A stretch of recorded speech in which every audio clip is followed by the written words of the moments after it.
World events have sure thrown us off our game for a while, but just in time for the beautiful summer weather, Image City Photography Gallery will be reopening.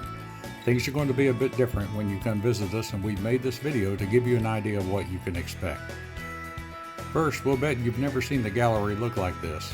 When we transition from one show to the next, we follow a detailed process we perfected over 15 years of doing this, 190 times now.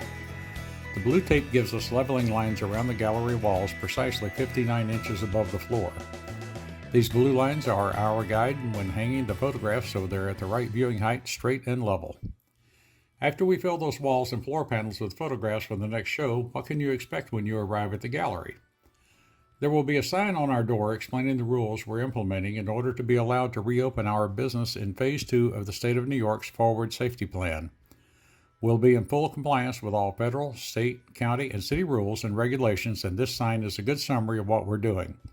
We know there can be disagreement over whether these rules are really needed and if they're appropriate, and even if they're enforceable, but the fact is, to use a poker analogy, these are the cards we've been dealt and we're going to play them the best we can. We're following the rules and we hope our friends will cooperate with us so we can all be safe. Rule 1 is everyone is to wear a mask, visitors and gallery partners alike. Rule 2 is we want you to disinfect your hands as soon as you walk in the door. We'll have a bottle of hand sanitizer right inside the door for you to use and at other locations around the gallery. By the way, we put things away you might normally handle, like the visitor book we used to keep on this table, our ceramic photo tiles, books, and so forth. The only things left you could touch are the photographs on the walls and on the panels, and you shouldn't be touching them anyway, so the hand sanitizer probably isn't needed. But use it anyway, okay? What are those cards on the table beside the hand sanitizer? We'll get to that later. But now let's talk about Rule 3. We want you to maintain a 6-foot distance between you and other visitors and gallery partners. You've probably already noticed we put tape on the floor indicating 6-foot spaces around the gallery. These aren't hard and fast defining lines that you have to watch constantly. They're just there to remind you of what a 6-foot separation should be so you don't get too close to others and increase the chances that a virus might spread.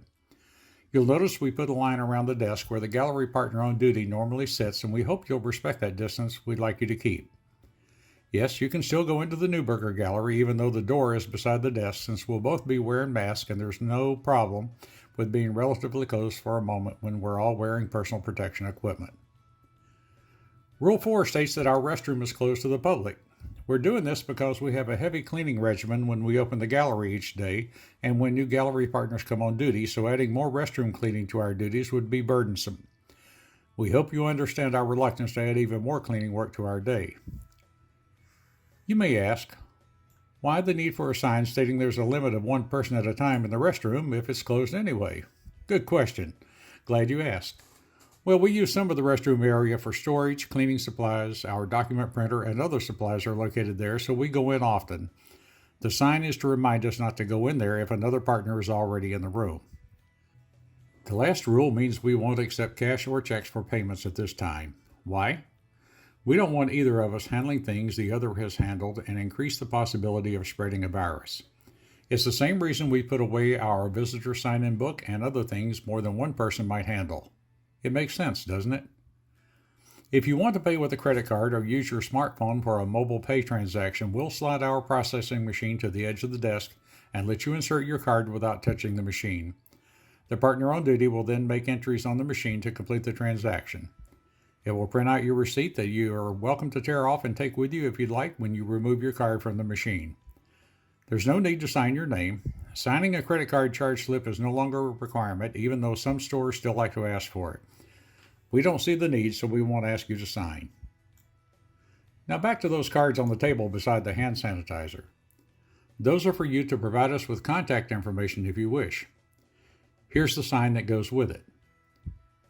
This is entirely voluntary, but the state thinks it's a good idea in case you happen to have been in the gallery at the same time one of us or a visitor had the COVID-19 virus but didn't know it at the time, and health officials need to get in touch with you to arrange testing for you. We have a contact log we keep at the desk, and we enter information you send us by email into that log.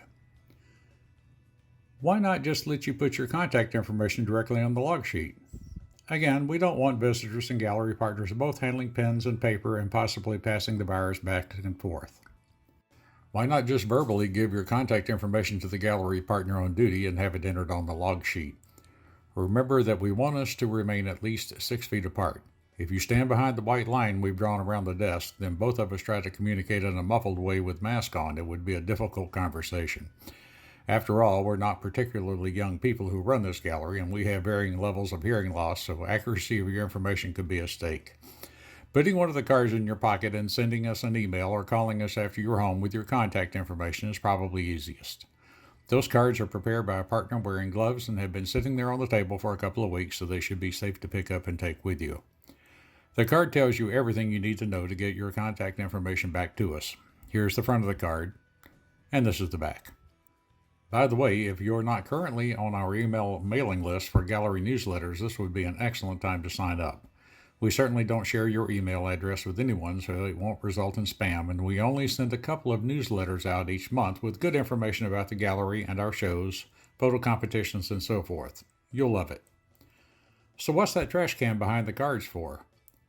Regulations require us to have a designated location where we can all dispose of our used personal protection equipment, such as masks, cleaning cloths, and so forth. Feel free to drop your used mask in the trash can if you'd like. At the end of the day, we take out the liner, tie it up, and properly dispose of it. We've been a little lighthearted talking about what we're doing in the gallery as we reopen after this awful viral pandemic, but we want you to know we're very serious about the safety of our visitors and our safety too. We know what the cleaning protocols are, and we're following them to the letter. We also have clear procedures to follow should we ever learn you or one of us has been infected with the virus, and each gallery partner has been trained on these procedures. We maintain a cleaning log so we know what was cleaned, when, and by whom. We have reminder signs at critical places in the gallery to keep us aware of the need to be cautious and thorough in operating our gallery in this difficult time. Like our restroom, we also know to only have one person in our backroom storage area, and we posted a sign so we'll always think twice before rushing in there with another partner in it before us. Furthermore, each partner completes our partner assessment screening log when reporting for duty at the gallery, reminding us of the important things we need to keep in mind so that we don't spread the virus should we not have symptoms but perhaps have been exposed to the virus. Each partner has agreed to check his or her body temperature before leaving home to help ensure we're healthy and ready to greet you when you come through our door. Thank you for continuing to support our gallery. We've been friends for a long time, and we look forward to many more years of an enjoyable and healthy relationship with you.